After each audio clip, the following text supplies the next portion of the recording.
நம்ம எவ்வளவுதான் உண்மை உள்ளவர்களாக இருந்தாலும் நம்ம எவ்வளோதான் மற்றவர்களை குறை இல்லாமல் அவங்கள அன்பாக நம்ம பார்த்துக்கிட்டாலும் அவங்களுக்கு நம்மிடம் உள்ள குறை தான் அவங்க கண் முன்னாடி அவங்களுக்கு நிற்கும். அவங்களுக்கு நம்ம மீது குறையே இல்லை என்றாலும் கூட நம்மக்கிட்ட என்ன குறை இருக்கிறது என்று அதை முன் நிறுத்துவார்கள்.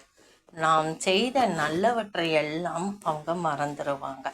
இதுதான் வாழ்க்கையும், இதுதான் மனிதர்களுடைய சுபாவமும். எல்லோரும் அப்படி கிடையாது. 100ல் சிலர் இப்படி தான் நடந்துக்கிறாங்க. உலகம் என்பது இப்படி தான் இருக்கும். அதனால் மற்றவர்கள் நம்ம குறை சொல்கிறாங்களே என்பதற்காக நாம் அவர்களைப் போல நடப்பதை விட்டு அனைத்து உயிர்களிடமும் நாம் அன்பு செலுத்த வேண்டும். இதுதான் வாழ்க்கை தத்துவம் கூட.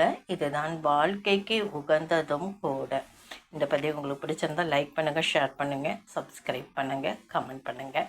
மற்றவர் எப்படி வேண்டுமானாலும் இருந்து விட்டு போகட்டும். நாம் நாமாகவே இருப்போமாக. நன்றி.